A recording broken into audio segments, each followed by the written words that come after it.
This is Phantom Electric Ghost, and we're live on the air with Laurie Groh, a licensed professional counselor. And welcome to the Phantom Electric Ghost podcast. How you doing tonight? Good. Thank you so much for having me. Well, it's great to have people from around the world on the show. And I want to let people know that we are also a featured podcast on the Newsly network. And you can see that little icon says listen on Newsly. If you use the coupon code GHOST, you can try that for free for 30 days. We are a featured podcast on that network. We'll be on there later today. The other thing is we have your Wisconsin Wellness Podcast.com link below. You don't have to remember that. It'll be up through the whole show, but it will be clickable on all the platforms that we're on, including like the Facebook, YouTube, and Twitch that we're on now, plus all the other ones. And want to let you know that the topic today will be dealing with change in relationships, but we're going to talk to you about your story. And before we get to that, we always ask all the guests, what motivates you and why do you do what you do? I thought about this question a lot, especially today, because I've listened to your podcast and love it. And, it's interesting because I think this changes often, depending on what stage of life I'm in. But I think what I would say for me, it started actually when I was pretty young. I remember being 16 and wondering why people act the way they do. Why were people mean to other people? Why were they maybe mean to me? That sort of thing. And it started to pique my interest in psychology in general. When I got into college, I had no clue what I wanted to do. I just knew I was really interested in people. And so I just started down the path. And the more I got interested in it, the more I realized I don't know anything and I want to know more. And that hasn't changed. I still feel very similar. I feel at times like I know stuff, and then other times I'm like, I don't know anything. So that space has kept me very, very interested in constantly learning. Um, I would say for the couples work, what got me interested in that was just working with individuals and noticing that when they were stuck in a spot in their relationship, a lot of times they didn't really know what to do to make the relationship change. And a lot of times it would be bring in your partner and let's see if we can talk about it. And you could see changes happening quicker than I would think you could have those changes simply by the conversations we were having. That's interesting. I think that over Yeah. time, relationships do evolve. A lot of times, Mhm. some people, they might be in a marriage and they got married when they're very young. And then it's like, Mhm. the world changes, they change, they have children, the children are the focus, all the children are gone. And then it's like Yeah. all those things that you were going to get to, then suddenly it's like all the kids are gone. So now you have to get to it. So there's so many distractions. Right. Sometimes it's Right. like in your world with all the things you're doing that you like at beginning of a relationship, it's all romantic, it's all these ideals, and then things happen, you got to settle in. And then some people Yeah. don't like the settle in, you know? It's like That when you is get so to that true. settle in, they want that like that kind of the fire that happens when you meet somebody new. Well, over time, unless you figure out how to, do it in a long-term relationships, you have to figure out, what did your partner like? Did you ever ask them? Right. Did, Right. do you do you just assume things and then you don't talk? So I mean, there's a lot of things I'm packing in there, but like over time, it's like I've been married since for my first wife, my only wife, and we've been married with our daughter who's 23, and I really didn't have a lot of other relationships, so I'm kind of not as Mhm. sophisticated as my wife had more than I had. So I'm kind of like always like, oh, I guess I'm wrong about That's how I the should. key. That's the key right there. I think you nailed it. I didn't have a lot of relationships, so I don't know. It's like I have an expectation that it should be like this, but it's like, okay, well, maybe it's supposed to be like that. It's like, and my daughter said, Yeah. "Well, you don't know, Dad." It's okay, I guess you know better than me. So like, whatever. It's like so you just like over time you just I don't know. You have to understand where you are and do you Right. really want to be there, right? I think that's the problem is Right. like a lot of people decide, well, I don't want to be there. Right, right. One of the things, I mean, there's so many directions I could go with what you said because, there is that feeling for sure with a couple where that first beginning part that lasts about 18 months, maybe 2 years of, being so in love with that person, we just can't stay in that stage. If we would, nobody would get out of bed, nobody would do anything. We'd just be in bed constantly and looking at each other. So we have to recognize that that stage isn't meant to last long. It's meant to bring us towards each other and meant for us to really find somebody to mate with biologically, right? That's what that's there for. It's not, we're not really built to quote unquote have a long lasting relationship. Our brains aren't actually wired for that in that same way. We Hmm. tend to want that. And, that's why we want to have a partner that stays with us throughout the years. It's more of a decision of what do I want my life to look like? And this is the person I'm going to choose. But, it sounds like maybe me and you are similar when we've been with our partner for such a long time. I met my husband when I was 19, dated when we were 23 and got married when we were 28. So, we're not anything like how we were at 23 Yeah. years old.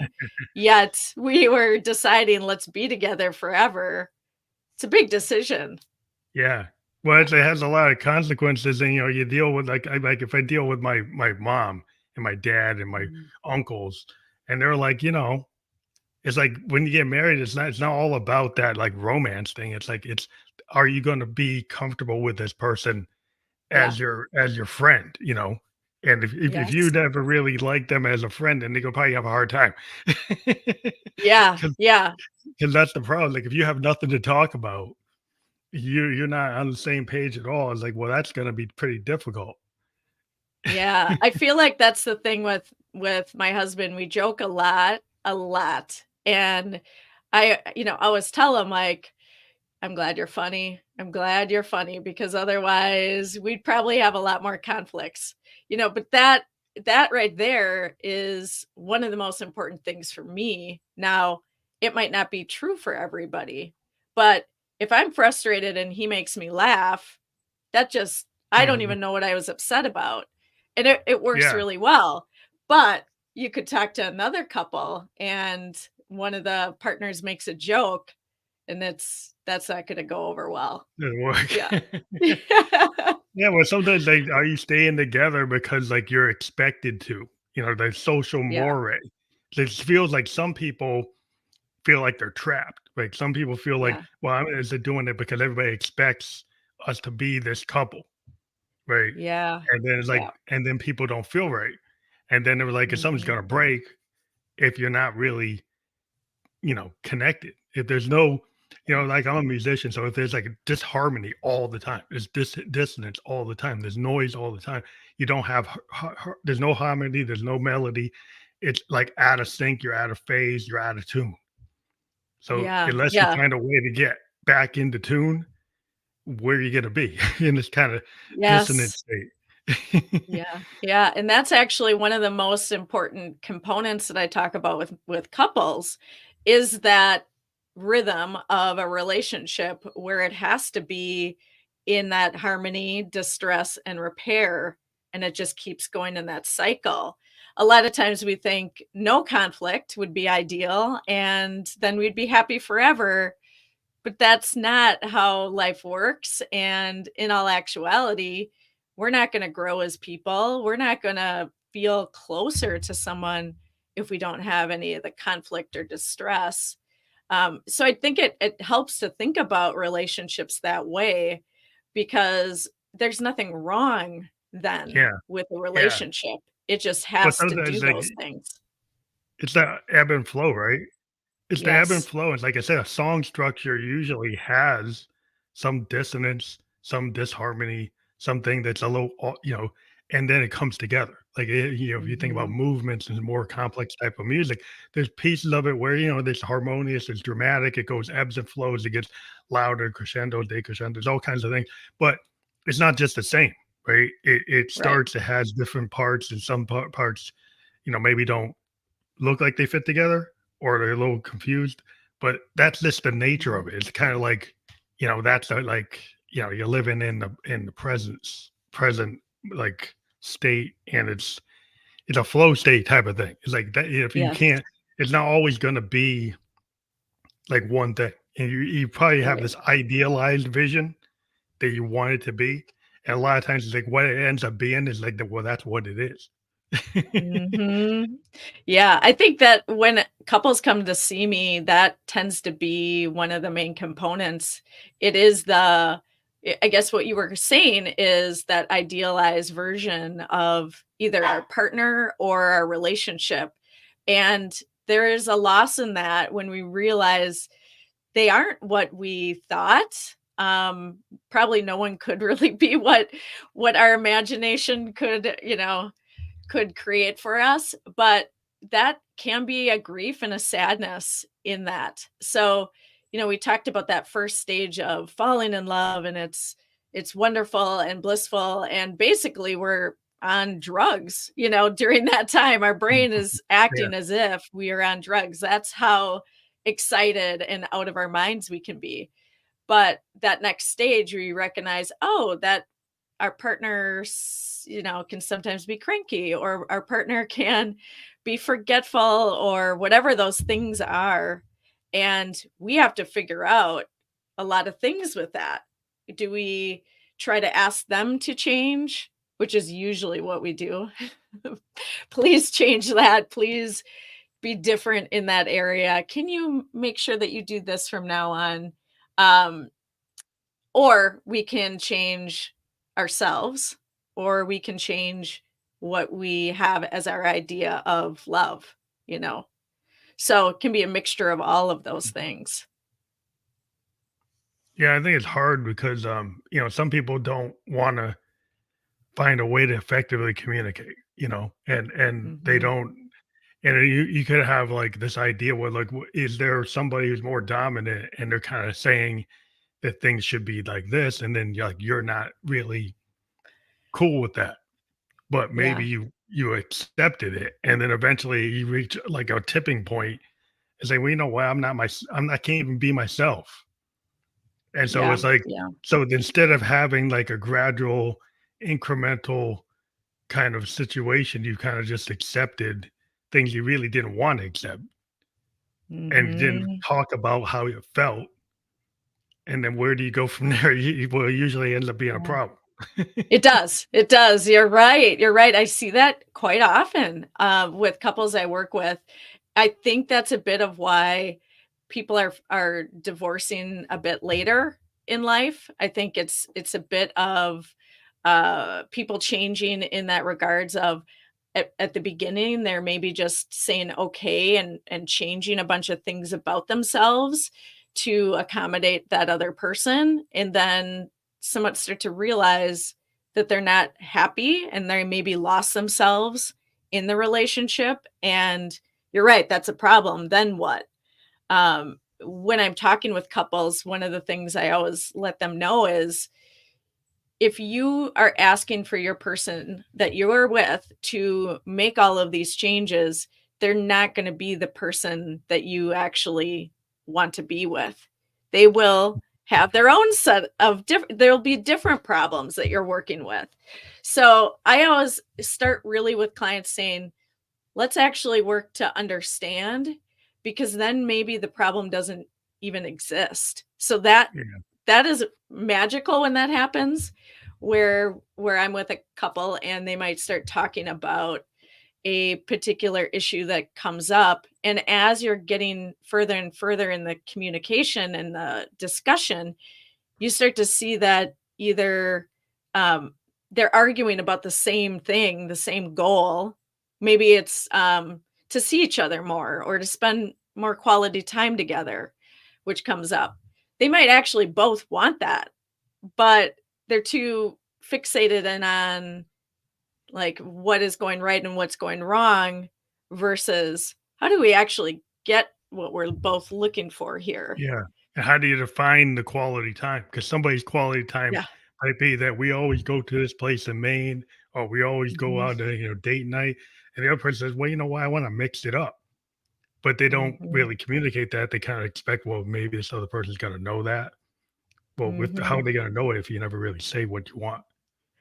Right. Right. If you never Yep. really say what you want, then it's not gonna be automatic, like, well, maybe that's your soulmate and you think they should read your mind, but then they don't, right? So, the way you're supposed to do Yep. that. You are so on track because that comes up again really often is that imagination that our partner is going to be able to read our mind and grant our wishes. And I think as much as I'm a big music fan, I think that there might be a little bit of those messages in the music and art and Yeah, yeah, people buy that into it. romantic. Yeah, Yes. but they buy Yeah. into like, the movie, the book, Yeah. the song, and, that's not exactly life, it's kinda hyper life. It's kinda Mhm. hyper like, artists will kinda hyper things, It's like it's a piece, but it's like, that's Yeah. 2-hour piece of life. That's a 4-minute Yeah. piece of life. So it's Yeah. really accelerated and over kind of blown. And yeah, it can mean something, but then you might be taking it to heart maybe the wrong way. Right, right. That it must mean a lot of times it's the meaning that we put behind those things. If that person doesn't read my mind and know what I want, a lot of times it's by now. They'll add in that if they don't know this by now, then they're not the right person for me, or they don't really pay attention to me, or they don't know me. But it could actually be that they're not understanding it fully, or it wasn't even expressed in the first place. And then there is this added piece of if I tell that person what I want, then it doesn't mean as much, Yeah. you know? You're That supposed to that kind of comes know. up. That Yeah. comes Well, up. you should kind of, yeah. Like if you don't, like, well, then it's not worth anything. Like if I have to spell Yes. it out to you, it's kind of like, Yeah. if you're trying to, like, does a who initiates. If you're Mhm. always expecting a certain person, that's your idea of romance. Is this person should initiate this, right? And the other person should do this. Like if you never talk about what is it that you want, like how do you see that? How do you see that kind of romantic situation on date night? What do you expect to be happening? But if I have to tell you, then it's not going to be any good. Well, how Right. am I ever going to get there Right. if you Right. never really Right. tell me? And if you were Yes. like a person that never had a lot of experience, and this is their first like relationship. It's like, well, I really don't know different ways of doing things. I just did it this way. Mhm. Yeah. And this way I like, and this way makes sense. Yeah. And what I always tell people is just think about that idea that you ask for something that you want and your partner gives it to you. Like that actually means something. You know, Mhm. it doesn't what you're wanting to have happen is for them to possibly be thinking about you a lot and a lot and a lot and a lot in order to come up with some ideas like you're throwing, a dart at a Yeah, dartboard. But and sure that's a lot of effort. But yeah, what typically happens is a lot of conflicts with all of the things that they might be getting wrong as they're shooting that dart at the dartboard. yeah. Because it's like you don't know what your preferences are. Maybe you're supposed to like somehow know because maybe it depends. It's like did you have enough experience with multiple people in romantic relationship to Mhm, kind of mature with your ability to have relationships and learn. So, like a mhm. lot of things, human beings, we have to have lessons learned. Everything we do, your artist, everything we do, we learn, right? But do we actually learn like Right. how to communicate and how to be in a relationship? Does anybody have to really teach us? We kind of stumble through it. Right? We just stumble Oh, into it. right. Like it's not like you're like the 3-point shot that I spent thousand shots trying to do it, or my bass guitar. I did like 10,000 hours on my bass guitar, or my 10,000 hours on my Yeah. keyboard. But how many hours did I actually practice actually trying to communicate with my partner? Well, Yeah, I think kind of you just stumbling along. stumbled on an amazing idea, I think, $1,000,000 idea. it would be relationship training, and you just have to communicate like over and over and over and over and over again. Yeah, that would be Well, it really feels cool. comfortable. It kind of becomes like this automatic thing. If I pick up my bass guitar, it's kind of muscle. Like I don't Mhm. have to look at it. Right. You just Mhm. kind of know what to do. It's like if I hear something that a drummer plays on my keyboard, I just know what to do. So Yeah. if you can get this kind of mind memory, that's like I know where to be, what to do. I think sometimes people don't know and they just do the same thing that they've always done because that's what they know, but they don't have a lot of alternatives. And Mhm. Mhm. I think that Right. causes Yeah. trouble. It does, it does, and you bring up another really good point about change, and when a couple wants to change some things in their relationship, one of the first, issues that tends to come up is that it doesn't feel authentic or it doesn't feel quite right, and, what I just encourage people to remember is that it's gonna feel like you're doing something different or something Mhm. new. Your body and your mind aren't uh, prepared yet. They're not practiced yet. Those skills aren't practiced. So take that as a signal that you are doing something different, and you can get some different, potentially some different results from that. But it's sort of like eating with the other hand. It's gonna Yeah. feel really weird, and it's supposed to feel weird, you know? Yeah, I think that's a hard thing to kind of get to because a lot of times it's that if you're in that kind of in the moment, a lot of people are scared of being vulnerable and authentic. And Mhm. like I'm a creative person, it's a lot easier for me to just clone something that's already been done. Right. Yeah. It's harder for me to go and be vulnerable and reveal something that it hasn't been done. And then it's like, well, nobody knows how to take that because they haven't heard that. So a lot of times, Right. like if I was a musician, if I go and do a bass line that's been, you've heard this like 5,000 songs have this kind of bass because it's part of the Mhm. genre, then it's more likely that you're going to say, well, that could work. But if you do something like nobody ever heard that, you say, well, that probably doesn't work. Well, maybe it doesn't work because you never heard it. So you Yeah. immediately just say it's terrible without giving it a shot, unless you're kind of a cutting edge type of person that you're like a Hendrix or a Miles Yeah. Davis. You're confident enough to do it. But how many people are that confident? Not And not a everybody. lot in relationships. Yeah, not a lot. There's not a lot of confidence when it comes to being vulnerable in relationships, and that's a great way to illustrate it, of what we are used to hearing and what we're used to receiving, um, makes it really challenging to make changes and to do things differently because it takes trust. It takes that ability to be vulnerable and say, "Okay, if I'm gonna say what I'm feeling here. Will I be okay if it doesn't work the way I intend it to work, or if it doesn't come out the way that I intend it to come out? Will I still be okay?" And so I do think that that holds people back. Of at least I know if I say this to my partner, I know what's going to happen next, or I can guess Yeah, a little bit better. But predictable. if I Like if you, say, yes, if I say, "Hey, actually that hurts my feelings when you don't call me back." Really vulnerable. But that's not normally yeah, how we say it. We're like, what were you doing that you couldn't call me back? What was so important yeah, that you couldn't call me back?" yeah. You know? You don't tell me the exact truth. If it's not the exact truth, Yes. it's kind of going around the edges because you Yeah. don't want to Yep. get into it. And I think it's like the hard thing to do is to be that authentic, vulnerable self where you actually say what you really mean, which a Yeah. lot of times, where everybody's going like past each other.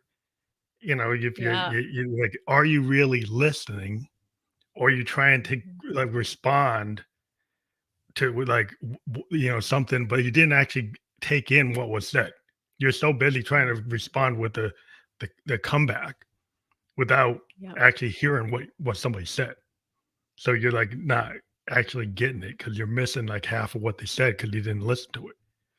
Yep, and that happens a lot too, where I try to have my my couples summarize to some extent. And again, that feels very weird because we're not used to repeating what someone is saying in a conversation. But when they do that step, a lot of times they will notice, "Oh, I didn't really hear what this person was saying. I picked up on one word that triggered me, and now I'm saying something in response to that." And Yeah, so, triggers. oh, I wish that that was something that was practiced, which is that summarizing and active listening, because I really truly believe a big chunk of our conflicts would be non-existent if we just Yeah. double checked, "Hey, is this what you meant to say?" What Or happens is in this business, I yeah, mean, I work people in business yeah. and they'll swear. And then what we do, like a lot, I'm a software developer. So we record our meetings and it creates these AI transcripts. Mm, And it actually puts down like what you said and it has the audio. And then we go back and somebody will say, well, I don't remember you guys ever saying it was this. And then we go back and say, well, look, at this minute 15 point 20, you said A, B, C, and now you said you never said that. And it's like, well, that's what we went with when we designed this because you said that. And then they go, oh, yeah. I don't know. I said that is what you did. Like Yeah. in the Yeah. computers, they don't know anything other than zeros and ones. They only know on and Right. off. So if you tell me ABC algorithm, I'm going to go do it. And if that's not right, Mhm. well, you shouldn't have told me. Yep. So we kind of were able to kind of rewind. And I said, well, if you would do that kind of rewind in real life with like a partner or your family, you Yeah. can find that you're probably missing all this stuff. Because I see it Yeah. every day in the business meetings, people missing all this stuff. And it's like, well, they're missing that. So you're probably missing this. Right, right. That is so true. And I wonder if AI will be integrated somehow in couples work. Because there's definitely couples that would want, to record or, to focus in on, well, this is what was said or that's what was said, um, which really doesn't get anyone anywhere unless we have AI or somebody transcribing, what was said in this conflict and argument.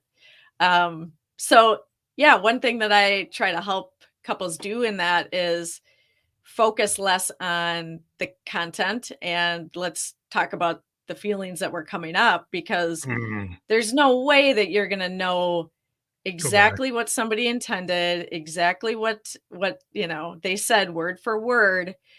What you're going to be doing in that conversation is letting that other person know, this when I hear this word or this thing, this is what happens to me. And that can Yeah, triggers, change a lot. triggers, right? Yeah. Mhm. And these triggers could be Yeah. because you've got like post traumatic stress or some kind of traumatic thing. And so if somebody triggers you, and they don't Mhm. fully understand because you never told them that like this thing happened to you, and every time you Yeah. do X, it triggers me and I withdraw, right? And then Yeah. you don't know why they're withdrawing. It's like, why are they withdrawing? Or why do they get mad? Or why do they do X? Whatever they do, whatever the action is. And you're like, well, you start to learn, like, maybe I got to be careful with this phrase Mhm. or these actions because if I do that, it causes this. If you're Mhm. aware, but sometimes Right. people are like, oh, am I even aware of that? Right. Right. Yeah, that's exactly right, because we all have triggers. What, doesn't really matter how we grew up or what happened. There's going to be some triggers from childhood. So um I always remind people that as well, of it could be something that may be insignificant to someone else, but for you this was something that stood out and caused you pain, and your pain is your pain, and you're going to have a reaction to that. Now, as an adult, you have a partner that maybe does that same thing or something that looks a bit like it. You'll have that same reaction that is much bigger than whatever that partner did. And you got to Hmm. figure out together what to do with that. Because a partner can't really change how they're acting all the time to make you Mhm. feel more comfortable. But at the same time, you can ask them to be more mindful of, hey, this behavior, like for instance, not calling someone back, right? Maybe their parent was absent or not very involved, and so that triggers a big reaction. But talking a bit about it, like you mentioned, talking about, hey, this is what my pain is, and when you do this, this is what happens to me. I feel like I'm not important, or I'm not valuable, or you could care less about me. And Hmm. then the partner can say, well, that's not at all what's happening for me. And this is what's actually happening is I'm distracted all the time and I don't know what I'm doing when I'm getting, 40 different things Yeah. going on at work, you You're not, know? it wasn't meant as a slight because sometimes people think like Yeah. that's a active slight. It could Yeah. be like it's not an active slight. It's like this person is so kind of topped out because they're like Mhm. doing something like their job, they're stressed. Like a lot of things are stress, whether it's your Right. job or whatever. And you have stress, so your partner is stressed, and you're stressed, and they're doing things that stress you out. It's like, so like if you don't talk about it, you're like, what is it? Like, is that person's boss stressing them out so much that they Yeah. can't remember the things that are important to you, and they just forget it because they're so caught up in trying to satisfy their boss that they don't Mhm. think about the things that are important to you. And then you thinking it's like, well, they're purposely slighting me. And it's like, maybe it's Right. not that, maybe it's something else, but you didn't talk about it. So you have no Right. idea. Right. Right. That inner dialogue isn't being shared, so there's no way or reason really to debunk that or to challenge it because that's not even brought to anyone's attention. But that's also, like we were talking about, very vulnerable to say that. Hey, this is what I think. When you do this, this is what I think, and this is the story I'm telling myself. And, you know, is that true? Yeah. Asking them directly, is that true? Is that what's happening? Most of the time So it's many people it's have this. not. Yeah. Yeah. Well, you wear a mask, you have so many masks. You have the mask you wear when you're at work. You might have a mask you have for your kids because you tell them to do this, but you do that. Mhm. So you're telling them, like, so there's so many contradictions in how we present Mhm. ourselves, and then it's Mhm. like if you've got a lot of contradictions in terms of like the face you put out. And it really, if that's not really like your authentic self, then you're kind of putting on like a show where you're putting on Mhm. this mask probably to say to protect yourself. Yeah. You're putting these Yeah. different things on, and then it's like, well, how many layers do you have? And like, when do Mhm. you actually get real with anybody? Mhm.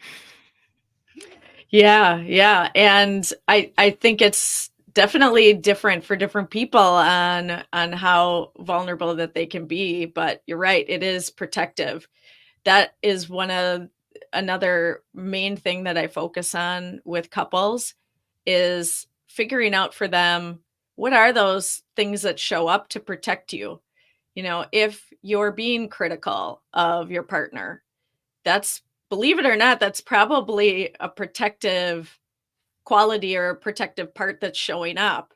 And that that protective part was keeping you in check originally. It was, hey, if I critique myself, if I tell myself, don't do that, don't say that, or you shouldn't do this, then I'm protecting myself for potential rejection from other people.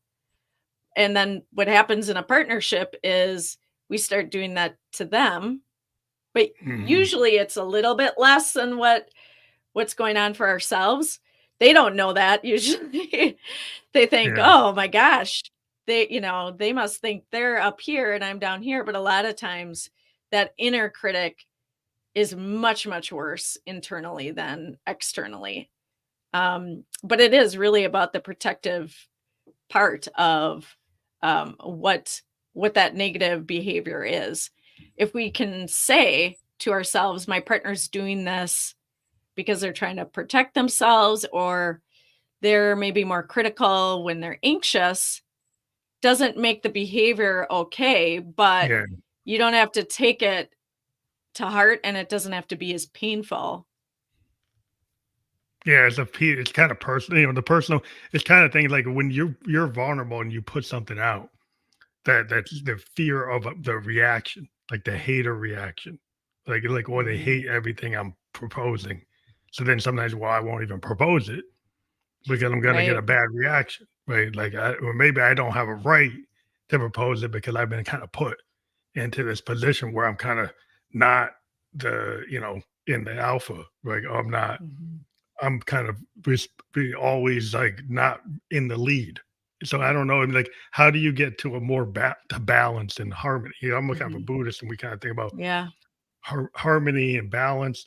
And if you're in a situation that's way out of balance, and you can't ever seem to do anything right, and you're always being directed, and you kind of put yourself in that situation where you haven't gotten out of it, like where you don't seem to have any kind of self determination. Mhm. Mhm. Well, and that's a great question on how to balance that. And that is really where couples counseling can be the most effective and beneficial because both people are somewhat agreeing loosely, hopefully concretely, that we're going to listen to this person. We're going to come in and see this person. They're going to help us. And what I see as the therapist's job is to help balance the power dynamic that can sometimes be there in a couple. Um, there's Mm. obviously some limitations, of course, like if there's any physical aggression Yeah. or violence, right? That's a totally different thing, different topic, different podcast. But that idea of talking to somebody can help that dynamic. They can help regulate that power difference because basically what you're doing as a therapist is going to the person that tends to have more of that dominance or power, and you're telling them the truth in a really caring way, but you're telling them, hey, what you're doing here is really critical. You are saying a bunch of mean things to your Mm. partner, and that's going to have to change, or the relationship is going to unfold in a way that you don't want it to. And just really being honest with the client of, listen, you're here for a reason, and it I could talk to you about having better communication, but that's only one little piece of what's happening here. The communication is based off of the power difference, and if that's not regulated, then what's really going to happen with couples work is the one that has more power will just get better at um, Control. harnessing the Yeah. power. They Yeah. get better tactics. And I mean, I'm making it sound very malicious, but No. Yeah, but you can that end is up one of having a dynamic where you yeah, actually logically make some kind of things like, well, don't you agree with that? Don't you think that's the best decision? And then you always are yeah, kind of getting your way because everything you've always mapped out ends up being in your corner. You end yeah. up winning the chess match every time. It's like you're playing chess and they're playing checkers. You keep on winning. Mhm. And it's like, Right, not right. that you want to do it that way, but it's like some people, that's the way they kind of been built Yeah. to operate. Like in the Mhm. microcosm, like, okay, I'm gonna win every argument. I'm gonna logically do that. And if you're the type of, kind of dynamic personality to want to be like a leader and you're trying to run things, it's like you might always run like that rather Mhm. than saying like, shouldn't you have some respect for your partner's opinion? It's like Right, right. if you're in a band and you're the lead songwriter and you got 3 other people in the band, and all of them are songwriters, but you're like the lead, and like your decisions always end up being on the top. And you say, "Well, this is what always works. We always get number ones when I do it." Right. And then you never listen to anybody else. And then eventually the band breaks up because then you never Right, allowed anybody else to ever have a voice. It was always right, you driving the whole thing. And that eventually doesn't right, work. The bands break up because it's like I want to be able to have my song on the record. right, I want to be able to play this right. song. I want to be able to do this part. Like you always say, no, I don't like that part. And like you got to have some respect when Mhm. you're in that kind of Mhm. in a relationship that like listen and value the other person. Right. And I would imagine that that creates a much better experience for the listener and for the band. It's more dynamic, it's more interesting. Uh we know how to do our thing that we do, whatever that is. And we can do that all day long. It isn't until somebody else maybe comes in and says, how about we do this a little differently? Or, hey, what if you let go of some control in this spot, and see how that feels? You can It can bring feel it that way can with, bring yeah, yeah, bring the whole partnership. Like if you're in a band, it's 4 people or 5 people, yeah, but it will like the dynamic is like, oh wow, it's like it. This mhm, changes the whole like project. Like it opens it yeah, up and it becomes like what we tend to say is like more expansive. Because if you only mhm, have one person's mind running everything, you get that only that limited lane. If you allow other people to bring stuff in and they start, you let it happen, then it will be very expansive. It'll be like a growth kind of mindset rather than kind of being in oh, we're doing this formula all the time. It's the same thing all the time. right, right, right. And that is really important when we're talking about change and growth in relationships, because what sometimes gets people stuck is that partnership isn't necessarily growing together in a positive way, or one individual is feeling stifled, or both are feeling that way. And, y- you know, that can keep us in a really stuck position.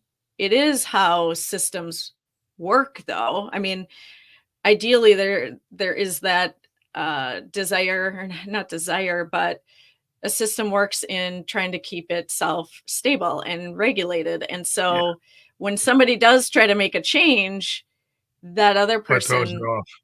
Yeah. throws it So it off. throws it off a little bit. Yeah. Yeah. It throws it off, but sometimes there's a benefit where Yeah. you get thrown off and like you go from bebop into fusion, right? Hmm. So somebody says, they're like, why don't we bring rock and elements into jazz? Well, that's Yeah. very disconcerting to some people. And they were like, there's no way I'm doing that because that's like jarring. That's not jazz. But when you do it, it opens it up. And it opens it up and Yeah. allows you to have, oh, there are different players that do this. There's different Yeah. individuals, there's different engineers, there's different producers, there's different audience. Opens up a whole different thing. That if you just stayed Hmm. in bebop, well, you're a bebop. That's the formula, and you Hmm. could be in that for the rest of your life. Or you could say, well, you know Yeah. what? I want to try something else. I'm going to expand. And expansion is hard. It's hard to expand. It's hard to do the growth because you're going into kind of that bleeding edge of the bell curve. Like you're not in the middle, Yeah. you're going to the edge. And then some people, when they see that edge, they say, well, that's not right. You're supposed to be like in the box. And a lot of Yeah. times, like, Yeah. it's like if you're like a creative person that likes to push it, like you're not in the box. You're kind of out of the Right. box, Right. you Right. know? Right. You might be looking at the box a little bit, but But yes. you always Yeah. kind of push it. A guy like a David Bowie, he would go do Yeah. something like a Ziggy Stardust and then change and go to Aladdin Insane. It's like, well, that's not Ziggy at all. So he'd lose fans. People who love Ziggy Yeah. Stardust, and like he goes and does Aladdin Insane. It's like, what is that? He would lose fans. He'd go from the thin white dude. It's like, well, he'd come up with these new ideas, new personas. He'd change the whole thing. It's very dynamic. It's like not really done a Mhm. lot where you Yeah. actually totally shift. And that's a very creative place to be. And he used to say, like, the order to be really advanced is to kind of feel like you're kind of in the water and you're not touching the bottom. You're almost Right. gonna make you're kind of like not comfortable. You're gonna be in this Mhm. situation where you're not gonna drown, but it's gonna be hard. You're gonna have to tread water. You're gonna have it's not something you know. So you're gonna Mhm. you and he used to say I have to put myself in that kind of scenario to kind of grow. Right. Right. And how true is that? Yeah. And it's also true with losing people when you're changing and making changes that maybe hopefully it's to be healthier. But like you said, maybe would lose fans, or other people would maybe say, oh, that's not what I'm used to. So goodbye. That happens in relationships as well. And that can be really scary for individuals too, that are maybe trying to change. Or, one thing I'll see sometimes is if somebody quits a substance, or they quit eating certain foods or going out as much, and the partner is used to it and Mhm. likes some parts of it, probably not all the parts, but like some parts of it. But the real thing is that it's hard to change. And they might not necessarily even like consciously be thinking, I don't want this change. They might be encouraging the change, like, yeah, yeah, let's do it. Let's go. Let's make the change. But when it starts to happen, all of a sudden, there are some behaviors and some things that show up. And it makes it really easy for us to go right back into our typical behaviors and our typical things that we do. And you're right, it's uncomfortable. And that sometimes lasts quite a bit. So I let people know it's meant to be uncomfortable and you will feel uncomfortable, but you can't get to that next stage if you just kind of go right back into what's comfortable. You're going to just be kind of in that stuck relationship. Yeah, if you have a partner like they used to going out to Friday night to the bar to Mhm. a show, and it's not that they they're an alcoholic or anything, but they might just say, well, you know what, I don't want to be around that because maybe it's not where my place is. But your partner's still like, well, I like to go to these shows, and now suddenly you don't want Mhm. to go to these shows. You want to totally change up. It's something we've done for the last like 10 years. Yeah. And that can be very significant. Like if like that Yeah. person really thought that was a big part of their life, and then suddenly, oh, I'm not doing that anymore. Right. Right. Yeah, and sometimes that happens with empty nesters, or people in that stage of retirement. And I've worked with couples before where they've decided to separate or divorce and it's not a failure. It is a decision of, this is what I want my life to be moving forward. I want to, for instance, traveling is one that comes up. I want to be Mhm. traveling all the time. My partner wants to read and sit at home. Yeah. Well, unless you can really figure that out, which Yes, I do. It's hard. you could maybe read in that hotel room, but it is a really difficult thing to figure out. And You want to when a globetrot. couple, You're like, it's not going to yeah, work yeah, if somebody's a homebody and they feel comfortable just reading a book and watching Netflix and yeah, doing yeah, like they just staying in town.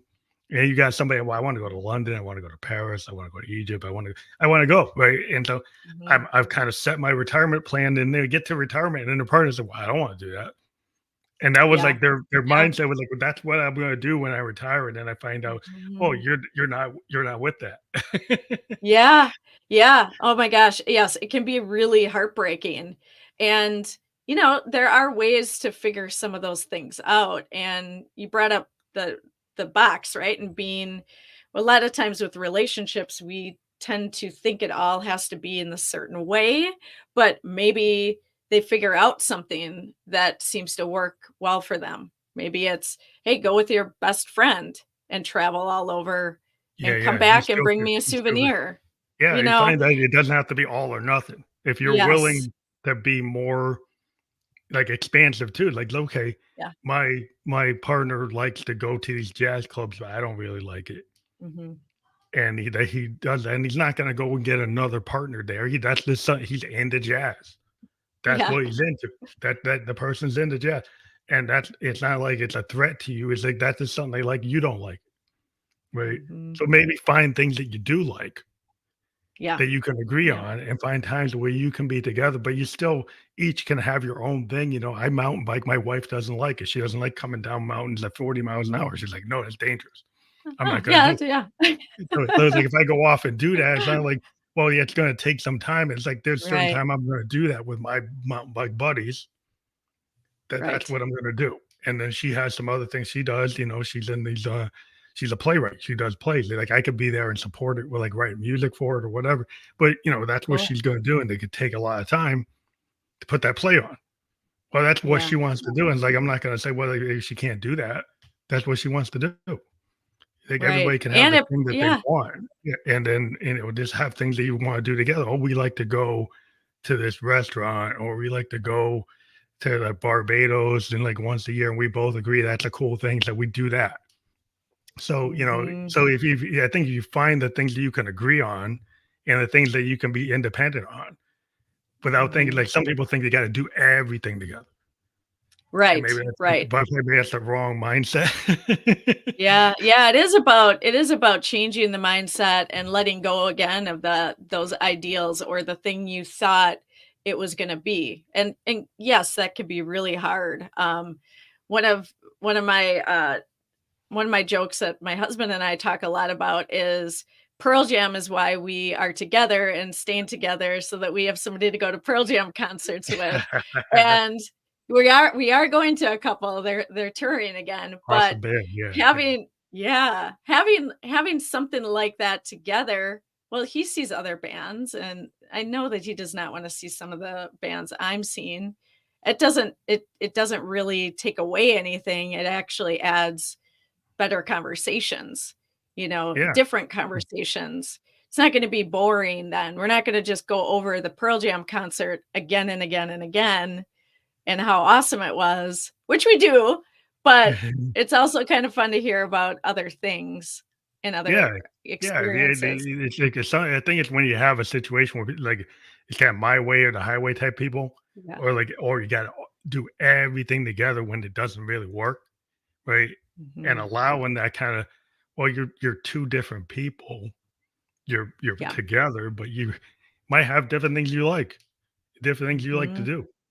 Different people you hang around Yeah. with for different things, right?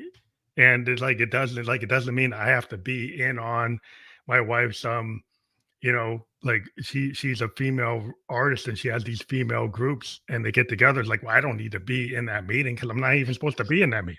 Right. Right. Why would I ever insert myself in that? It's like what Right. I'm not even supposed to even be there. Right. Right. Right. Yeah, and I think what gets us in trouble sometimes is, again, the ideals that we might have, but also over identifying with our partner and thinking that we think the same way or that we want the same things. And that comes up pretty frequently too, where an individual would say, they're acting in this way. If I was them, I would never do that. So therefore, they're either rude or selfish and don't care about me because if that was me, I would I would call or I would write a note or I would hug me when I get home. And that can get in the way too of really Mhm. having more of a respect and collaboration with our partners. Yeah, I mean, you have to kind of know. I mean, if you don't know what your partner who kind of like their default positions, like their default Hmm. behavior, and they could try to like force them. But if you realize like this is the person that we have, like my papa, like he had certain things. My mom would go crazy, like, well, that's papa. Everybody, well, that's his papa. That's Yeah. what he does. Yeah. Some point you're like, okay, but he's always gonna leave his shoes in the wrong place, and he's not Yeah. supposed to. But it's like, and it really ticks my mom off. But 30 Yeah. years Yeah. doing the same thing is like, I don't know if that's changing anytime soon. It's probably not. It's probably not. Yeah, yep. And that's an important thing too of figuring out, what is actually gonna make you feel less distressed? You know, is it to say, "Move those shoes"? Is it deciding, like, that's him? Is it, making a game out of it? Which is one of my favorite things to do is see if you can be playful with it, you know? If you can laugh about something, it doesn't impact us the same way. If you can, hide the shoes and watch and, you're both laughing, you both have to be laughing. Yeah. What happens then? Because we should know hopefully that we're not perfect. And, the more you can laugh with your partner about what are those things we are not perfect about, I feel like the more accepted you can feel, the more you reduce shame of, oh, I did this wrong. I forgot this. And your partner's like laughing and teasing and you're laughing and teasing along with it. Yeah, it's The less the harsh. less Yeah, Right. the less painful that some of those things can be because you realize this person loves me for me and doesn't really matter if I, forget this or forget that. I mean, Yeah, I mean, it yeah, might matter in the moment, You're totally right about like, 'cause sometimes everybody takes it so serious. If you get into it Yeah. like the serious and cause an argument, when if you throw in inject humor or kind of like lessen the impact by not Mhm. making it more humorous or injecting that kind of point of view, the alternative method of how you get triggered, or Yeah. what the triggers are, and starting to see like what's the like the priority of this. Is it something that's Yeah. like that's a really bad problem and it probably is not good versus something's an annoyance. So they go to Right. like 1 to 10. If it's like, Yeah. is the 10 like the worst thing or the one? It depends on your scale. Like where are you on this? Where is that on the scale? That should you actually be having an argument for 2 hours about something that's only like a Mhm. level one Mhm. instead of a Yeah. level And 10? yes. Yes. Yeah. Yep. And what are you arguing about then? Because a lot of times people don't even know at the end of that conversation, what were we even talking about? No clue. But I know I had to win it, or I know that I had to get my point across, or it wasn't actually the thing, it was the way you said it, you know? Mhm. And that comes up really often too. And that can be a hard thing to rectify and to change. But for a lot of people, it's really about how How we're you having those arguments Yeah, a versus lot of what times, it like, is. that kinda goes to respect and language Yeah. use, right? Yep. And, how if you start to understand, like, there are people with, "Oh, words don't matter." Well, if you think about the words you've been saying all day to everybody you know, and then see how they react Hmm. to your words and tell me they don't matter. Hmm. Yeah. So, it's like if you don't really understand the impact of the things that you come out of your mouth, then maybe that needs to be like a kind of a lesson to Yeah. understand. Like if that happened, if this you switch it around and make it something important to you, and then somebody tells you X, it's like, what do you feel? Mhm. Did suddenly now like that person felt slighted, you don't think it matters, but then take something important to you and do it to you and like, oh, now it matters. It's like, Right. Right. Right. Yeah, I do see it, with individuals that sometimes it's low self-esteem that comes up and why they think they might not have that impact on their partner because they might think what they say doesn't actually really matter. And so talking about it, together really does make a huge impact of saying, "Hey, that did hurt me. I've been playing it off for a while, maybe several years, but it does hurt me when you say that. Or, mhm. it's taken me some time to feel comfortable saying it, but that hurts my feelings." That can be really powerful for a couple. It doesn't, that bringing up something negative doesn't have to be a negative experience. It can be, hey, you matter enough to me that what you think about me matters. Yeah, it's kind of like the red, like if you had a teacher that gives you red marks all over your paper, Yeah. and it feels like, and then it just feels like, oh, you're getting embarrassed, right? Versus a teacher that doesn't do it that way. That comes at Mhm. you and says, "There's some really good points in this paper. There's really good stuff." They talk about them. There's little minor problems here. I Mhm. remember having an English professor, that teacher that did, one that was just red mark and never said anything good about anything in it, that you were Yeah. doing. It mostly was just red marking versus the one that would find the good things, point out that, and then also say, well, you can fix this and fix. I was more into being around the person that found the good and they kind of still told me about what was wrong, Yeah. but didn't make that the priority.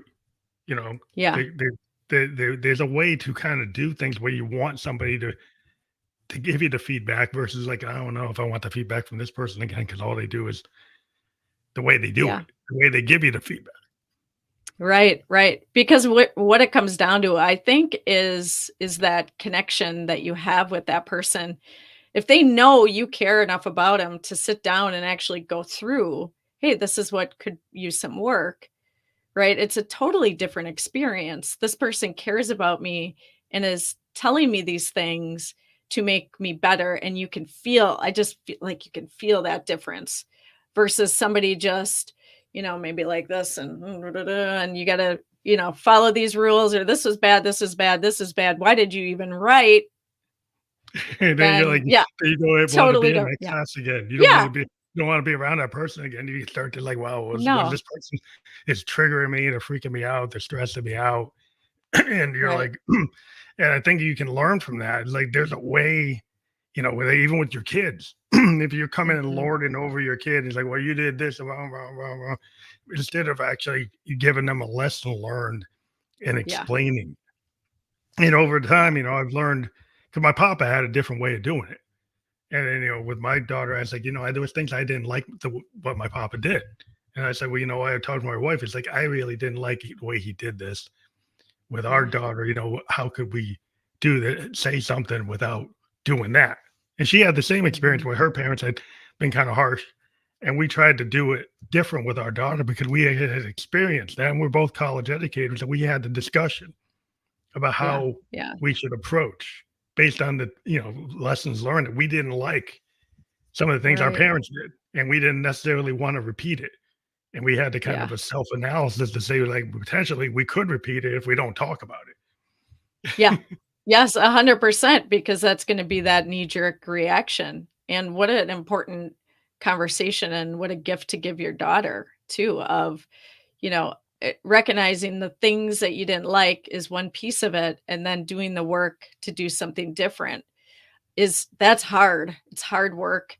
It's so useful in parenting, it's useful in relationships of figuring out, how does this actually impact my child, or how does this impact my partner?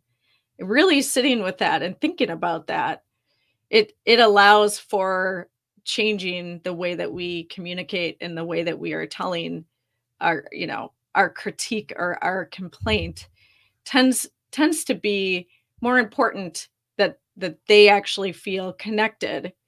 And the second part is, could you do this a little different, or could we work on this? Because most people aren't really going to hear that blasted sort Yeah. of thing that, I remember my parents doing that as well. And, that definitely you do one of these things. I have earphones on, but Yeah, no you way. want to plug those ears. Yeah. I can't take in anymore. Well, they're not Yeah. hearing you anyways. So you're just kind of yelling for yourself then. Well, one of the Yeah. we all time always goes by quicker than we ever think, but I like to ask a couple of questions at the end Yeah. in terms of like, are there three like major lessons learned over time that you've been doing the work you do that you think are important that you could Mm. relate to the audience?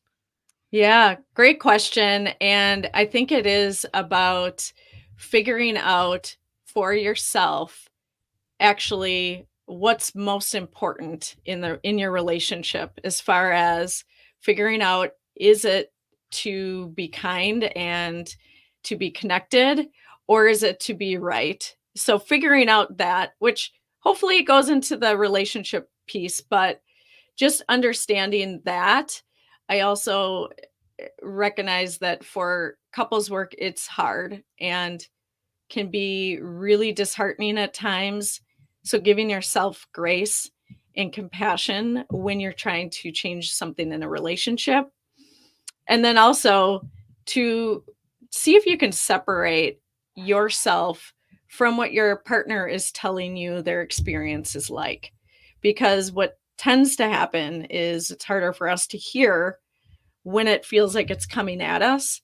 And if you can just take a minute and recognize that they're talking about their experience, and you can be there for them without feeling like you need to defend yourself. So figure that's takes a bit, but I think one of the main things with couples work is being able to do that. It can be a huge component in changing the dynamics in a relationship. Well, I think that's awesome advice. I think you could take it to heart that it's a lot of work probably to just it's not. I don't Mhm. think things are. People always want the instant kind of gratification of Yeah. like I'm going 0 to 100 and solve this with like the magic pill. And a lot of times it's like it usually doesn't work like that. No, no. Yeah, and when they come into couples counseling, to be fair, they've been experiencing this pain and struggle for usually about 6 years before somebody comes in to see somebody. So they're already at a point of, I need this I need this pain, this, frustration to be over with actually years ago, but, can we do this quickly? Can we do this in, 6 months, 1 month, whatever the case? And, it is about being patient with yourself and thinking about that time as a learning experience, not a time where you just get whatever you want. Hmm. Well, I do want to thank you for being on the podcast. I want to do mention the link that we have, the Wisconsin Yeah. Wellness Podcast.com. So that's your podcast. But if you Yep. click on that, does that also, or you can tell people when they click on that, is that a link to how to reach you? Yeah, so they can go to wisconsinwellnesspodcast.com, and I have all of my information on there. I have a lot of articles, worksheets, uh, information about different guests, and they'll find my contact information on there as well. Okay, so we do encourage listeners if they want to dive deeper and to get connect with the guest. That we recommend that you click on the links that we provide, and those are clickable when we're published. We were just on Facebook, YouTube, and Twitch. So if you go to those after we end this, that link is actually clickable, and everywhere that we're going to be published, because we're on all the major podcast platforms, whether you watch or listen to podcasts by tomorrow you'll be able to do that. So again, thank you for being a guest on the Family Electric Ghost podcast. I do appreciate it. Yeah, this was awesome. I love talking with you. Thanks again. Thank you. Have a good night. You too. Bye.